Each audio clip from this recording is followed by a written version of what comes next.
Merci, wow. Gloire à Dieu. Est-ce qu'on est prêt ce matin? Vous voyez ici, j'ai des livres. Il y a une table à l'arrière. Est-ce qu'on est capable de se tourner la tête juste vers l'arrière? Il y a une table où la technique, il y a plein de livres, c'est à donner.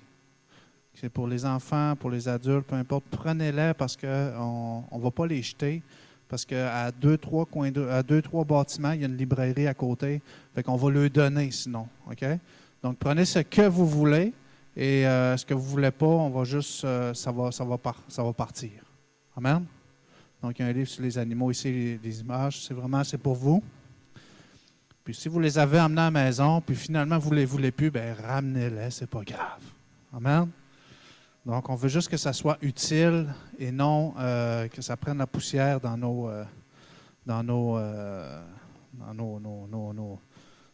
en tout cas, nos armoires. On ne peut même pas dire qu'on a une bibliothèque, là, c'est vraiment nos armoires. Amen. Qui a encore une bibliothèque chez lui? Hein? Qui fait partie de la génération bibliothèque? Amen. Moi, je me suis rendu compte que je n'ai pas de bibliothèque, mais j'ai des tablettes, en tout cas, qui...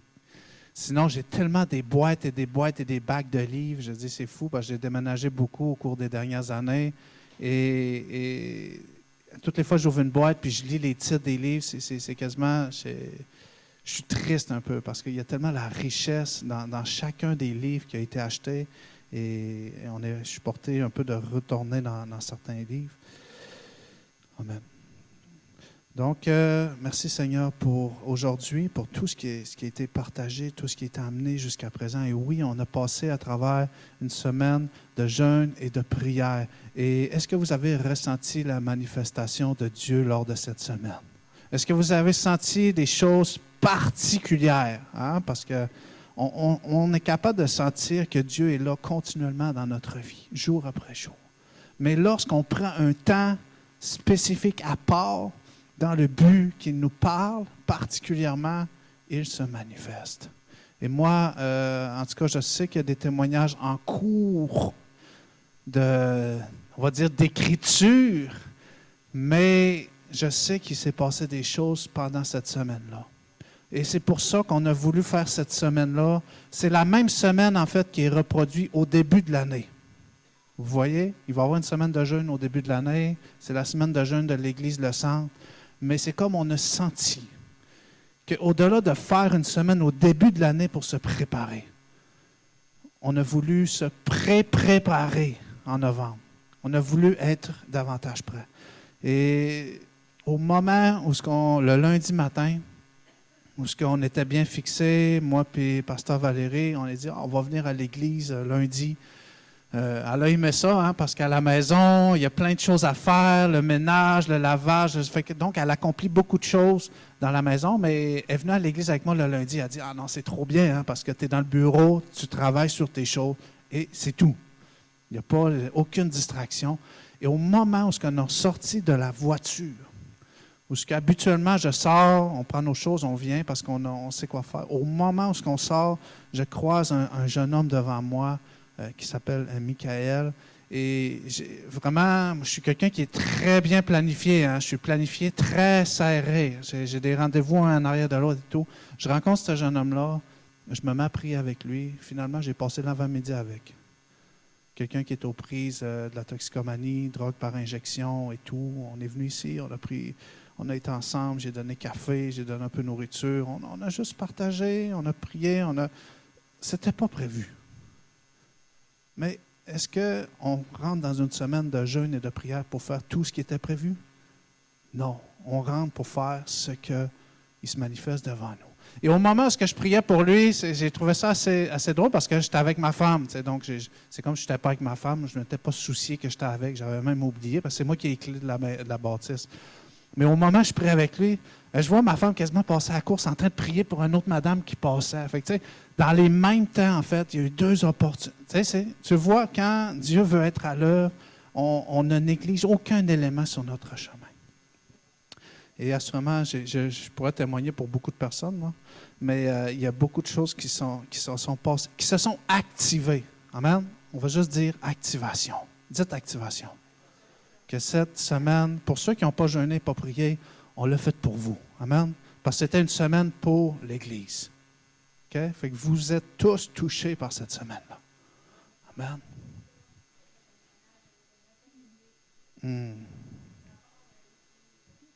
Yes. Qui a apporté sa Bible? Qui n'a pas de Bible? Papier. Qui n'a pas de Bible? Papier. Est-ce qu'on te l'a dit? On ne te l'a pas dit? On a trouvé ta Bible. Amen. Je ne l'ai pas. Tu l'as oublié au lac Saint-Jean quand on est descendu. C'est ce que ma mère m'a dit. Je te dis. J'ai dit, ah non, elle va être trop contente. Bon, qui n'a pas de Bible à main levée? Là, dans le fond, j'ai des Bibles ici.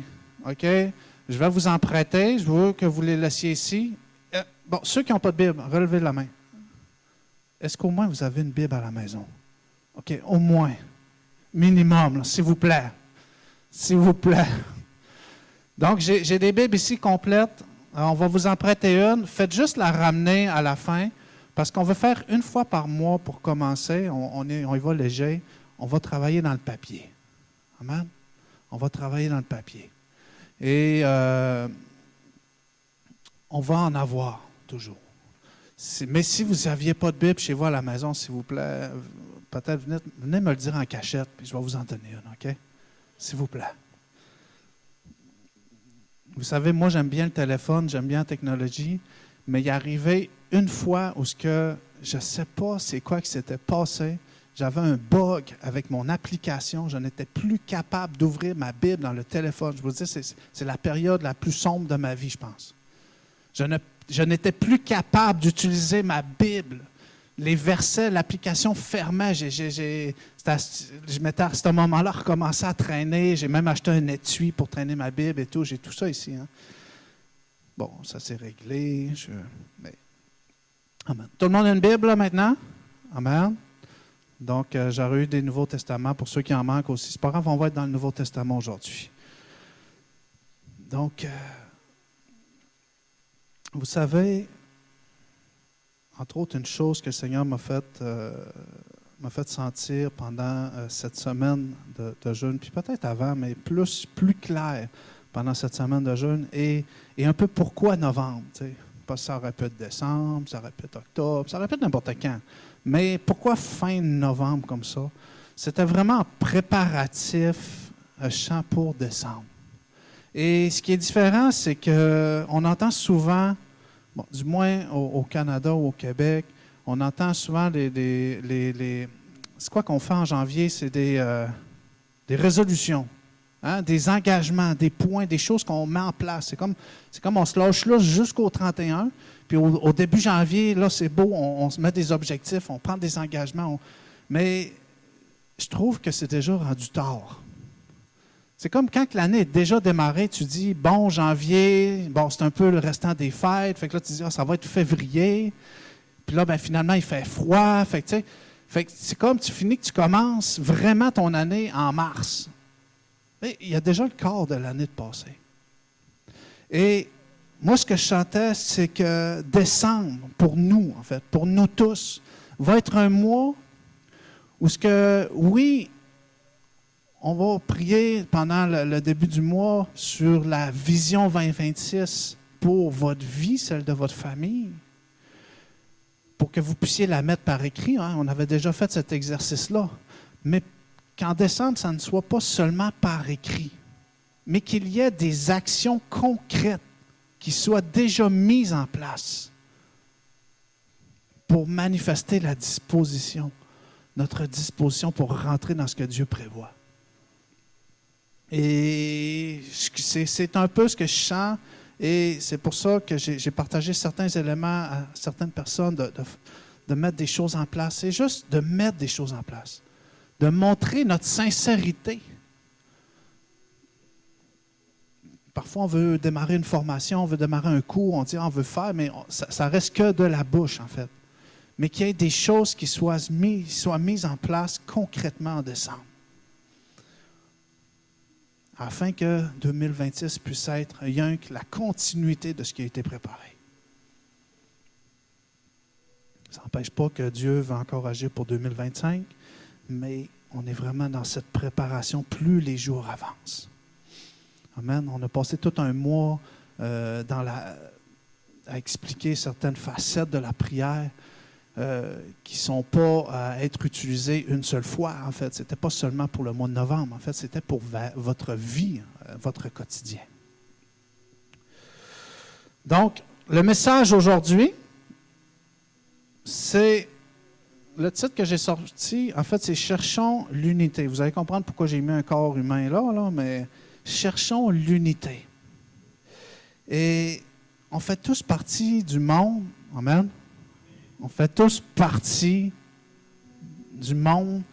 Et on est amené à penser, oui, il y a un vent de pensée qui nous amènerait à penser que d'accepter nos différences nous unit. C'est un peu ça.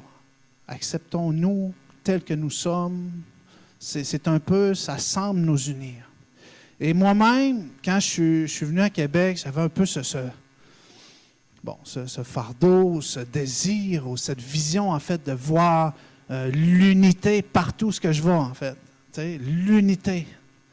L'unité dans l'Église, notre frère nous a partagé tantôt, fait que je me suis mis à sortir, connecter. Je ne peux même pas vous expliquer le nombre de pasteurs avec qui j'ai mangé.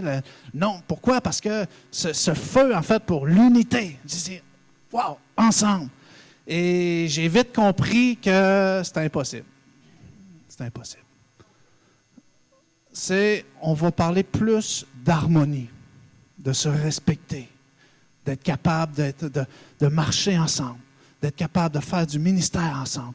Mais si on essaie l'unité, il y a un conflit automatique. Ça ne marche pas. Et écoutez bien, parce qu'aujourd'hui, on va chercher l'unité. On va trouver comment faire ça. Et d'abord, je voudrais vous donner deux définitions. La différence, en fait, entre l'harmonie et l'unité. Premièrement, en fait, l'harmonie, c'est la combinaison agréable, la combinaison agréable et cohérente d'éléments similaires qui s'associent bien, créant une impression de fluidité. C'est tout beau, tout bien, tout bon, ça semble correct, mais ça donne juste une impression de fluidité. Amen. Ça, c'est l'unité. Non, ça, c'est l'harmonie. L'unité est la qualité qui fait que toutes les parties d'une œuvre forment un tout complet et cohérent où chaque élément est indispensable. Ça, c'est l'unité. T'imagines-tu si on serait une société unie? On serait une puissance même, on serait une force. Mais l'harmonie n'est pas une force. L'harmonie est qu'un respect mutuel sans plus. Donc, l'harmonie peut être, oui, bien sûr, dans le monde, on l'accepte, c'est dans le monde, mais elle n'est pas autant bénéfique que l'unité. L'harmonie va apporter, oui, cette collaboration certaine, mais elle ne sera pas autant bénéfique que l'unité. Et quand on découvre Jésus, on commence à saisir que c'est un peu ce fardeau, en fait, on saisit que l'unité est importante.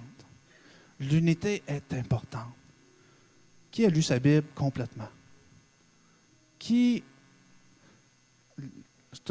a lu l'histoire de la Bible? Pas la Bible, pas qui a déjà ouvert la Bible, qui a lu de Genèse à Apocalypse, comme un livre d'histoire. Vraiment, je vous encourage comme défi 2026 pour votre vie. Ne cherchez pas la révélation instantanée de la parole. Oui, c'est bien, mais je vous mets déjà au défi. Lisez l'histoire.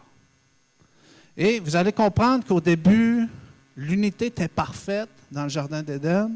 L'unité était parfaite entre l'homme et Dieu. Et l'unité était brisée par le péché. Et bon, il y a eu des tentatives tout au long de l'histoire dans le but de rétablir cette communion parfaite entre Dieu et l'homme. Et c'était continuellement temporaire. Temporaire. Ça faisait un temps et au moment où l'homme se détournait, où il essayait de marcher en harmonie avec Dieu, ça ne fonctionnait pas. l'échec venait. Mais on comprend que dans la Bible, et c'est ce que Jésus est venu rétablir, parce qu'on saute loin, là, mais celui qui est uni, hein, il va parler souvent d'unité, uni à Christ. Donc ça, c'est un défi, lire l'histoire de la Bible. Donc c'est pour ça que personnellement, on devient à former un avec Christ. Donc, on va parler d'unité. Et encore plus, quand on commence à parler d'une communauté, d'une église locale, on va comprendre que l'unité doit régner. Ça veut dire qu'à l'extérieur, oui, il peut y avoir l'harmonie. C'est bien, c'est correct. Mais une fois à l'intérieur, on ne peut pas parler d'harmonie. On doit parler d'unité. On doit parler d'un seul corps. Donc, on ne peut pas avoir un discours d'harmonie. C'est pas possible. C'est pas possible. Et la parole nous dit qu'un royaume, en fait, ne peut pas être divisé contre lui-même. Premier verset à rechercher. J'ai même pas mis le verset à l'écran aujourd'hui. Désolé. Marc 3, Évangile de Marc 3, verset 24-25, c'est un court verset. Marc 3, 24 à 25. Je me suis arrangé pour ne pas vous mêler aussi. Je sais qu'il y en a qui ont des Bibles second 21, mais les versions vont changer un peu. Mais en général, la prédication a été montée dans version Louis II. Marc 3, sûrement, éventuellement, je vais peut-être même mettre un micro puis je vais faire lire les gens. Amen? Hein? Marc 3, versets 24 à 21. Tout le monde a trouvé le passage? Si vous ne réussissez pas, vous ne savez pas comment faire, vous pouvez demander à votre voisin. Il va vous aider. Tout le monde a ouvert son passage? Sinon, je vais demander à lire à ceux-là qui ne l'ont pas trouvé encore. Marc 3, 24 et 25. Si un royaume est divisé contre lui-même, ce royaume ne peut subsister. Et si une maison est divisée contre elle-même, cette maison ne peut subsister. Elle ne pourra pas subsister. Donc, juste dans l'histoire de l'Église ici, on pourrait nommer les X divisions qu'il y a eu. Hein? Des 20 personnes qui viennent, des 20 personnes qui quittent. Hein? Frère David, s'il n'y a pas l'unité, il va finir par avoir la division.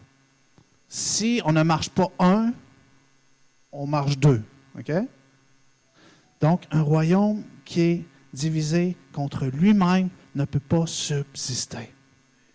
Et c'était très important. Quand vous regardez la société réellement, est-ce qu'on semble un peuple uni ou divisé? Pourtant, on est en harmonie. On est en harmonie. Hein? On se respecte. Fais ce que tu fais ce que tu veux, je fais ce que je veux, tout le monde fait ce qu'on veut. On marche en harmonie. Mais est-ce qu'on se sent vraiment unis? Il y a à peine la moitié du peuple qui vont voter même. Tu sais, genre? On est vraiment dans un monde où on accepte justement l'harmonie parce que ça vient nous flatter. Mais c'est juste pour vraiment comparer entre. C'est pas pour parler contre la société, parce qu'on vient de cette société-là, hein? Mais c'est pour juste mettre le reflet que l'on ne doit pas apporter la façon de faire extérieure à l'intérieur ici. Donc, on doit comprendre que l'unité est le mot, en fait, qui doit être pour notre communauté. Et une bonne façon, un bon moyen pour développer cette culture d'unité, c'est assez simple.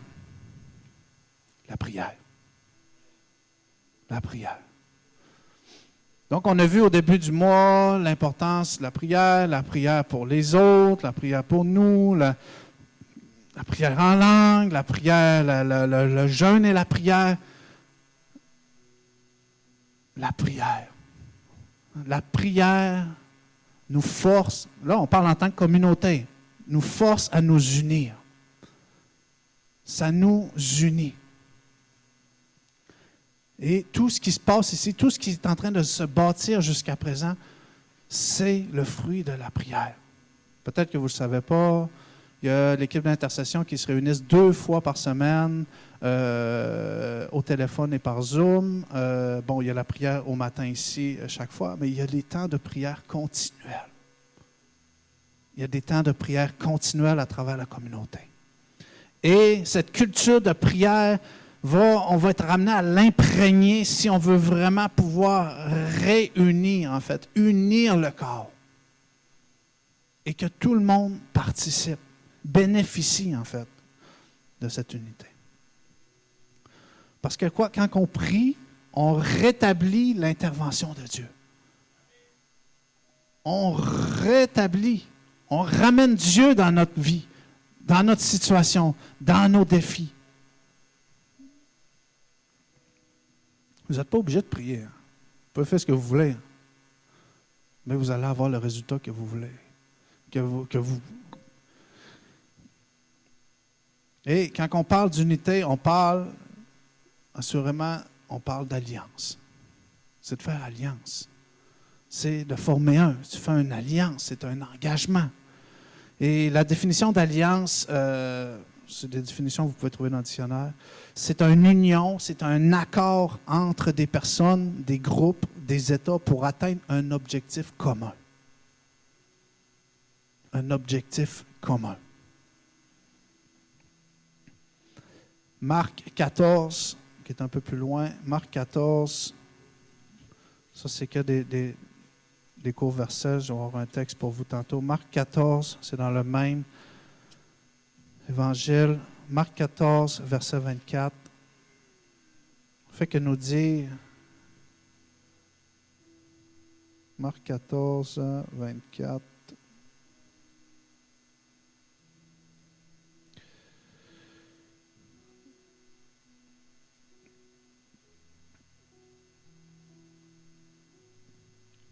en fait, on prend la communion chaque mois. Amen. Pour ceux qui ne savaient pas encore, on prend la communion chaque mois. Et c'est dans le but, justement, de se rappeler cette alliance qui a été faite. Continuellement, on passe mois après mois à se rappeler cette alliance, cette unité. Et le verset 24 dit, « Ceci est mon sang, le sang de l'alliance, qui est répandu pour plusieurs. » Il y a même une autre traduction va dire nouvelle alliance. Donc, créer une nouvelle alliance. Donc, un signe, en fait, d'unité, une collaboration. Et quand on prend cette communion-là, en fait, oui, on se rappelle de ce que Jésus a accompli sur la croix pour nous, pour nos péchés, pour nous avoir délivrés, pour avoir vaincu le péché. Mais c'est justement pour se rappeler cette alliance qui est encore valable aujourd'hui. C'est pour la rendre, se rappeler, en fait. C'est comme si tu relisais le contrat. Puis tu te rappelles, ah ben oui, c'est vrai, c'est encore là. Bon, ça fait qu'on va prendre la communion, pas aujourd'hui, mais la semaine prochaine. Donc, rappelez-vous la semaine prochaine, quand vous allez prendre cette communion, cette alliance, cette unité, en fait, que Jésus a formé avec chacun d'entre vous dans le but de faire un. Dans le but de faire un. Donc aujourd'hui, le message, en fait, va être vraiment de saisir la profondeur de l'unité, puis de vraiment séparer les deux et de dire que oui, c'est possible dans l'Église. Parce que c'est vers là qu'on marche, c'est vers là qu'on va marcher. Et on va lire un texte de l'apôtre Paul, en fait, qui est écrit à l'Église de Corinthe, sur la diversité des dons spirituels, mais l'importance de l'unité au sein de l'Église. C'est pour ça un peu l'image de mon corps. Donc, on va 1 Corinthiens 12. 1 Corinthiens 12, OK? 1 Corinthiens 12. OK. Je vais attendre toutes les amens de chacun, mais qu'ils soient rendus. Amen. Il y en a un qui est rendu. 1 Corinthiens 12, amen, amen.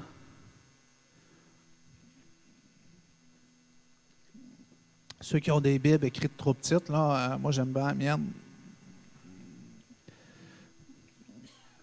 1 Corinthiens 12,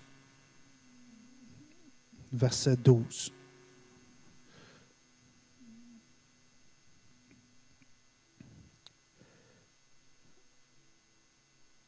On est prêt? Amen. Car comme le corps est un et a plusieurs membres, et comme tous les membres du corps, malgré leur nombre, ne forment qu'un seul corps, ainsi en est-il de Christ. Retenez bien, un seul corps. Un seul corps. Verset 13. Nous avons tous, en effet, été baptisés dans un seul esprit, hein, pour former un seul corps. Soit haïtien, soit congolais, soit camerounais, soit québécois, soit mauricien, et nous avons tous été abreuvés soit esclaves, soit libres, et nous avons tous été abreuvés d'un seul esprit. C'est pour ça qu'on entend souvent, hein, mon frère, ma soeur. Ah, tu sais, mon frère, hein? Tu savais, hein? On est né du même esprit, du même Père. On fait partie de la même famille. Donc, peu importe ce qui pourrait nous différencier, on a été réunis pour la formation d'un seul corps. D'un seul corps. Que tu sois riche, que tu sois pauvre, que tu sois intelligent ou que tu ne sois pas, que tu saches lire ou que tu ne saches pas lire, nous formons un corps. Nous formons un corps. Ainsi, verset 14, le corps n'est pas un seul membre, mais il est formé de plusieurs membres. Est-ce qu'on est d'accord? Amen? Parce qu'il donne le reflet vraiment sur un corps. Okay? Verset 15. Si le pied disait, parce que je ne suis pas une main, je ne suis pas du corps, ne serait-il pas du corps pour cela? Et si l'oreille disait, parce que je ne suis pas un œil, je ne suis pas du corps, ne serait-elle pas du corps pour cela? Si tout le corps était l'œil, si tout le corps était œil, où serait l'ouïe? S'il était l'ouïe, où serait l'odorat? Hein? Tout le corps a été formé, pourquoi? Pour sa complémentarité. Pour sa complémentarité. Dans le but d'être complémentaire.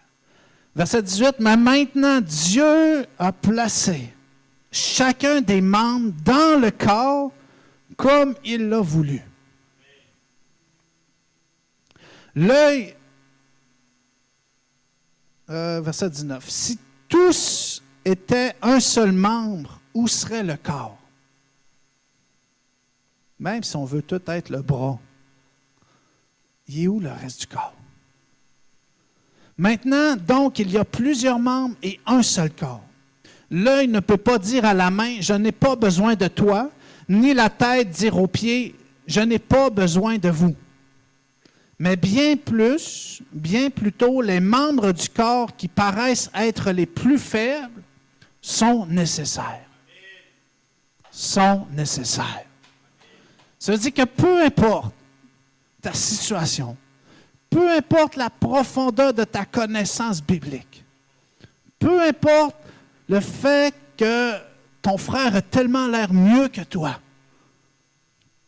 tu es dans le corps pour ton utilité. Parce que Dieu a voulu que tu fasses partie du corps.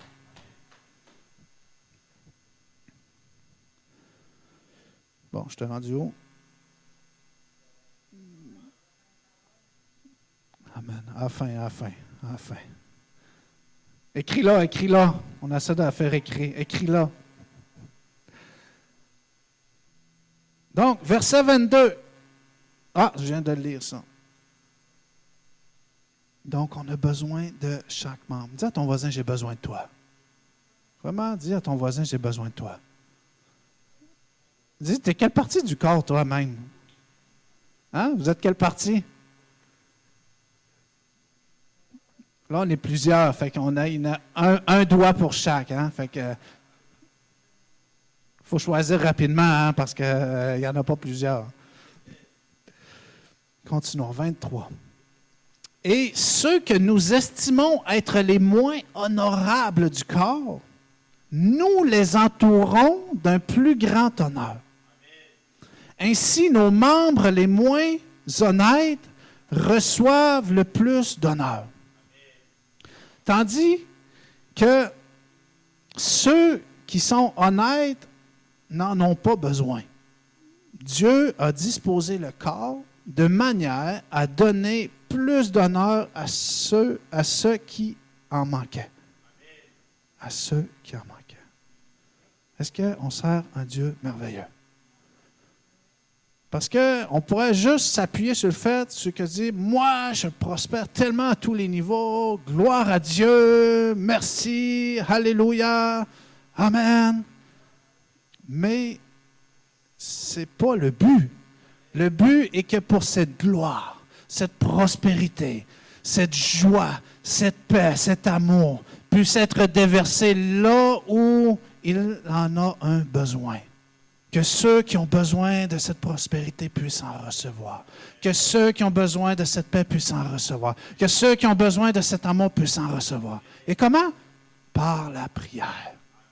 Parce que la prière nous unit. Et si moi je suis béni, assurément, il y a quelqu'un qui a besoin de recevoir cette bénédiction. Et ce n'est pas seulement le pasteur qui est béni. Parce que malgré cette fonction, je ne suis qu'un membre du corps. Je ne suis qu'un membre du corps. Verset 25. Afin qu'il n'y ait pas de division dans le corps, mais que les membres aient également soin les uns des autres. Prendre soin les uns des autres amène à unir le corps. Amène le corps à se solidifier, à se réunir, à s'unir. Et si un membre souffre, verset 26, tous les membres souffrent avec lui.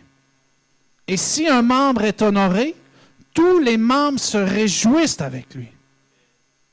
Tous les membres se réjouissent. Jamais il devait y avoir de jalousie dans le corps.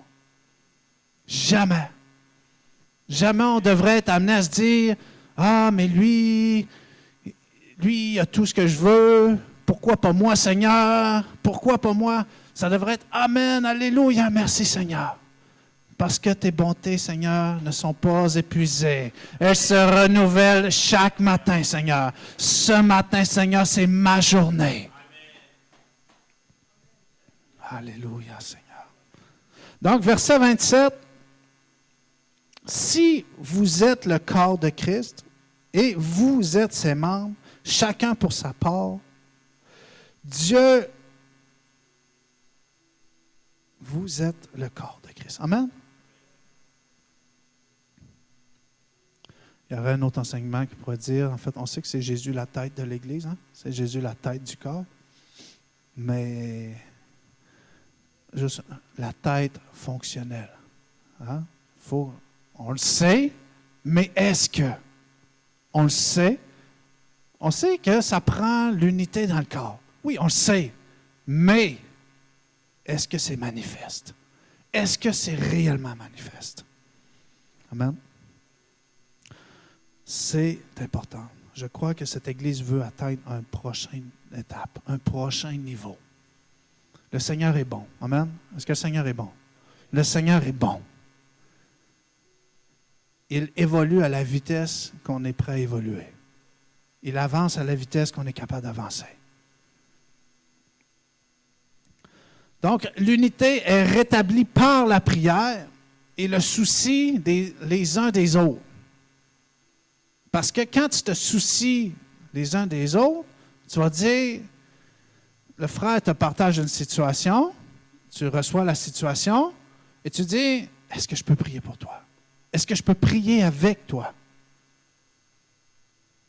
Est-ce que je peux prier avec toi? Ce n'est pas juste le pasteur qui prie. Non, c'est qu'il y a un mouvement dans le corps. Si je suis le bras, le pied est bien plus proche de la jambe que du bras. Fait que la jambe peut prier pour le pied. Amen? Donc, priez pour les membres qui vous entourent. Parce que moi, je veux prier pour tout le monde. Chaque dimanche, je voudrais prier pour tout le monde. Mais assurément, il y en a au moins la moitié que je n'aurai pas eu le temps de voir avant qu'ils soient partis. Pourquoi? Parce qu'on a besoin de former un pour unir le corps.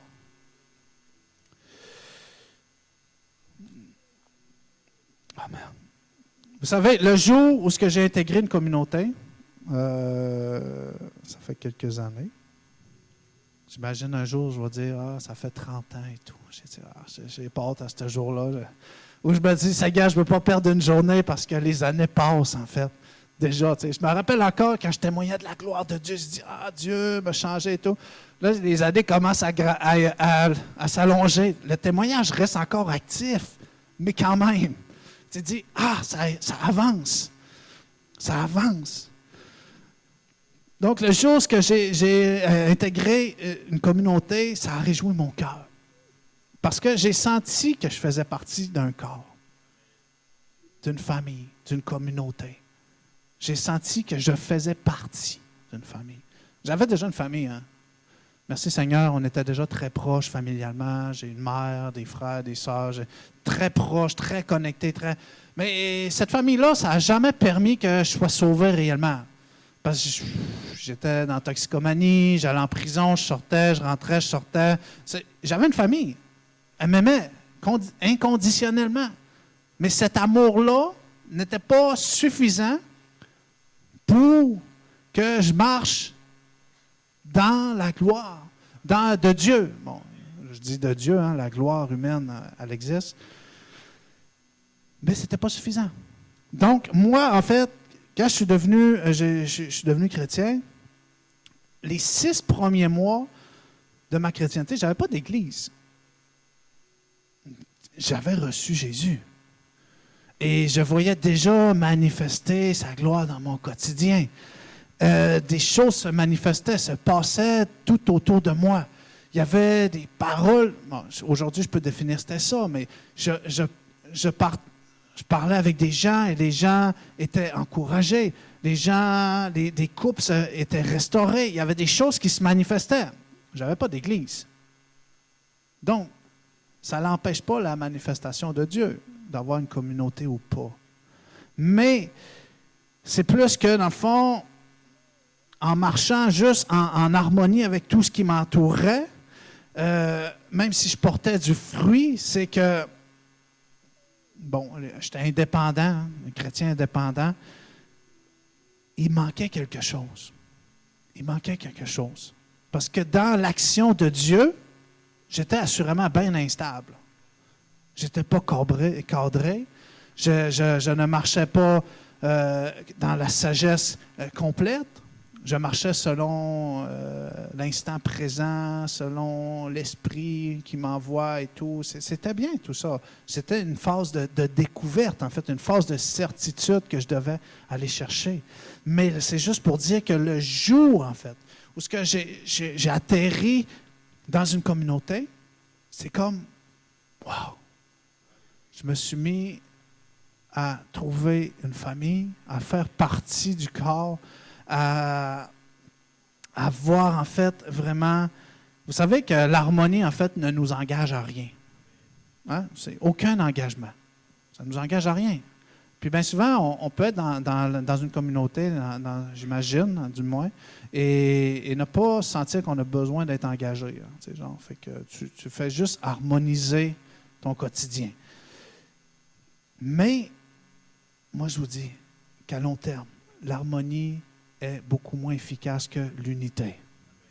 L'harmonie est beaucoup moins efficace. Elle ne portera pas le fruit que l'unité va porter. Tu peux marcher tant que tu veux en harmonie avec qui tu veux, où tu veux, quand tu veux. mais l'unité va porter un fruit qui est beaucoup plus profond. Amen. Donc, la prière est un moyen de nous unir et on l'a vu même pendant cette semaine de jeûne-là. De 5h à 5h30, il devait y avoir toujours une vingtaine de personnes de connectées et le soir de 7h à 8h, toujours une vingtaine de personnes. Calculez comment on est ici, là. S'il y avait 20 personnes qui étaient sur Zoom, on peut quasiment dire que l'Église était là. Puis peut-être que les autres ne savaient pas qu'il y avait des réunions sur Zoom. Bon, je sais, Mme Beaulieu, elle n'a pas les réseaux. Donc, Mme Beaulieu, elle n'aime pas les... Pas qu'elle n'aime pas, elle n'a pas. Donc, elle n'a pas. Mais Mme Beaulieu, si ça aurait été en présentiel, je peux vous garantir qu'elle aurait été là tous les soirs. Tous les soirs, elle aurait été là.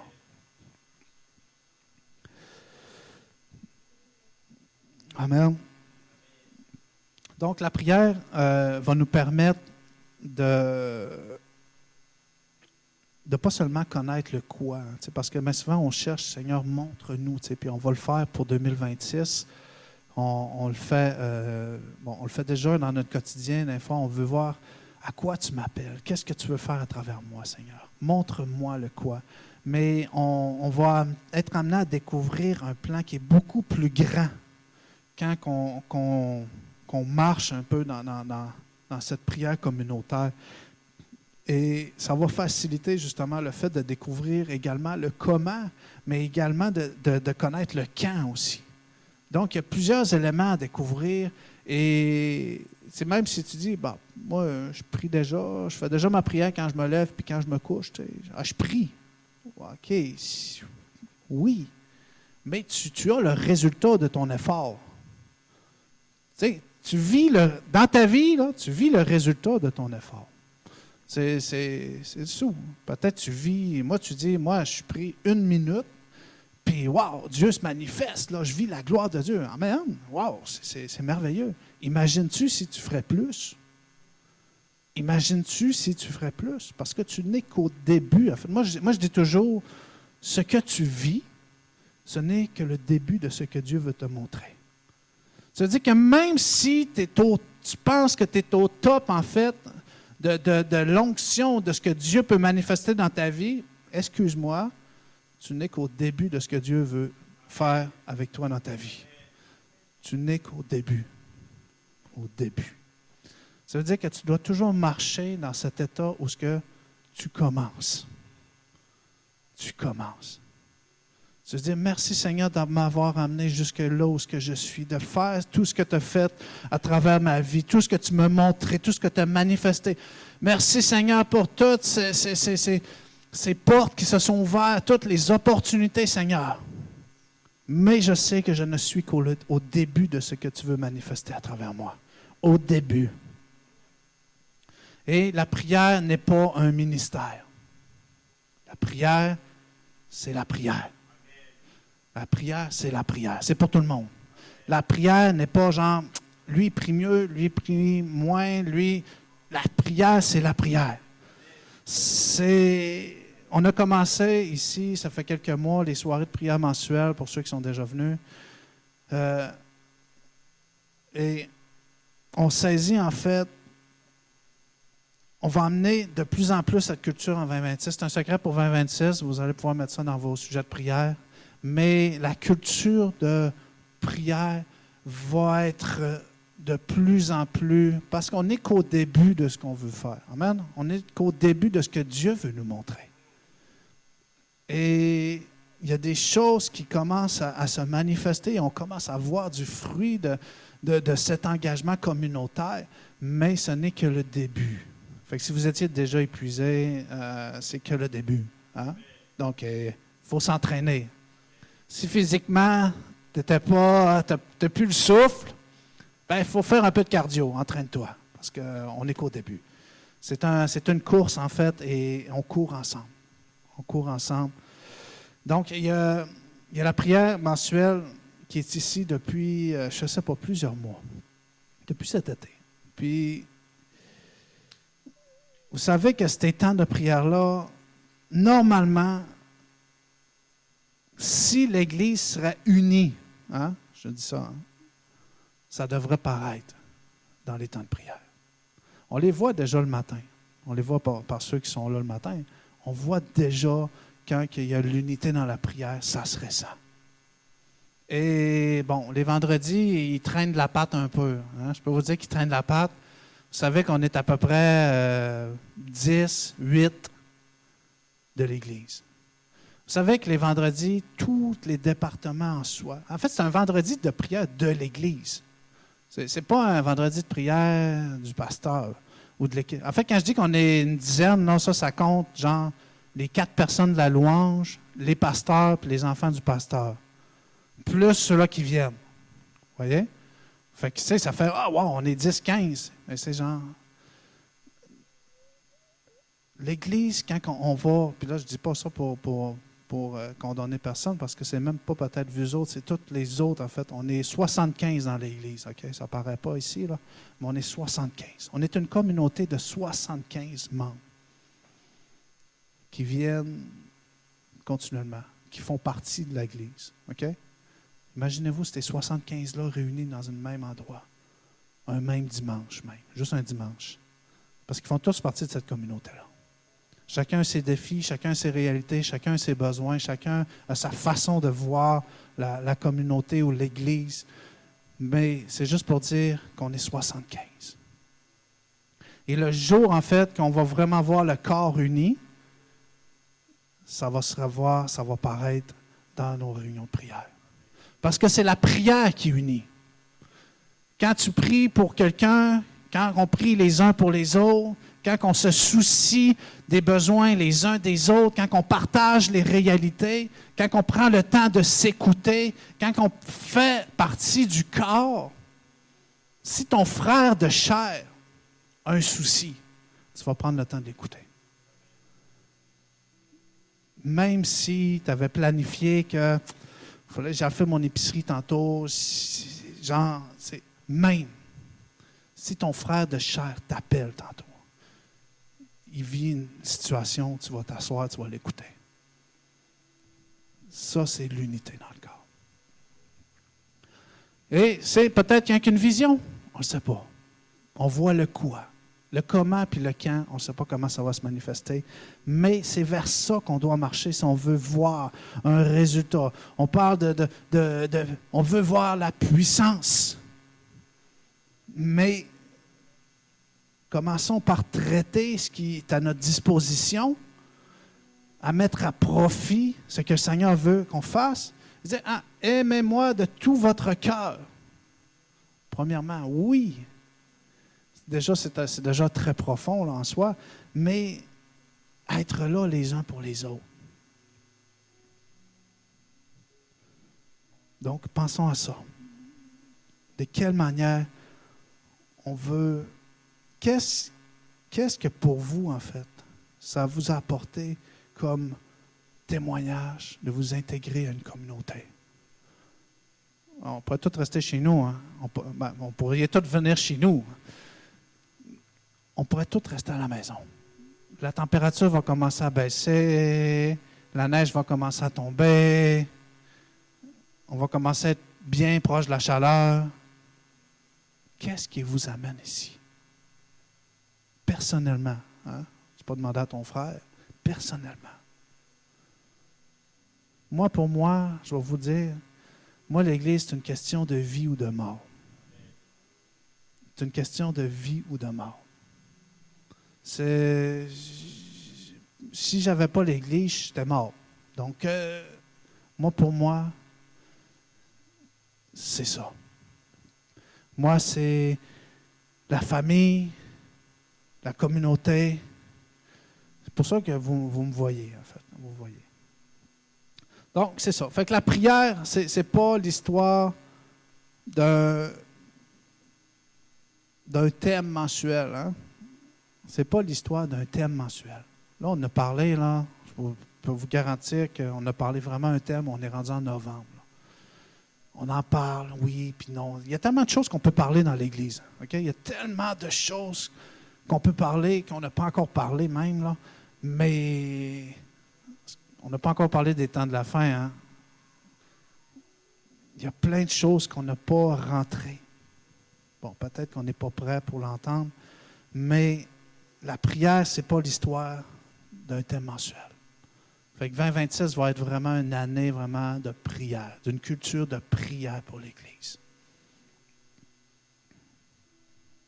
On va être ici tous les soirs. Tous les soirs. Vous pouvez faire votre changement d'adresse ici, là, on va vous mettre des lits. Donc, l'Église va être vraiment unie seulement, mais qu'elle prie. Elle prie déjà, OK? Mais plus on va voir ce mouvement croître et grandir, plus on va voir l'Église grandir. Regardez bien. Quand vous allez voir l'Église se multiplier, c'est à cause que c'est la vie de prière qui augmente. Amen. Moi, j'ai l'apôtre Jean qui est toujours la même chose.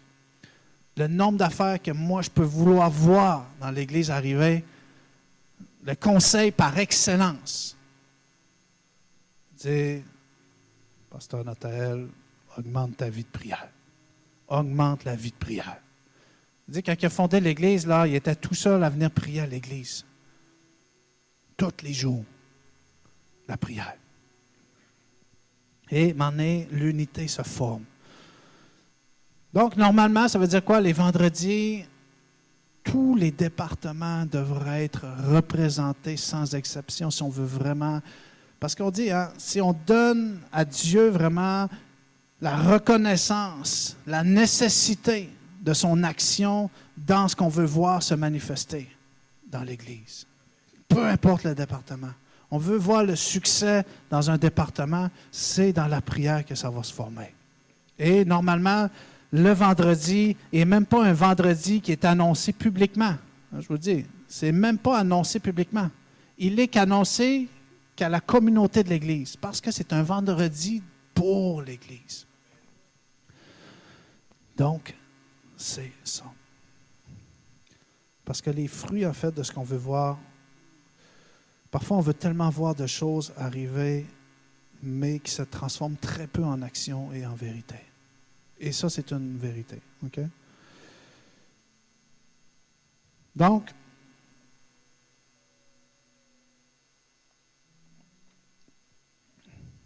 on va se lever.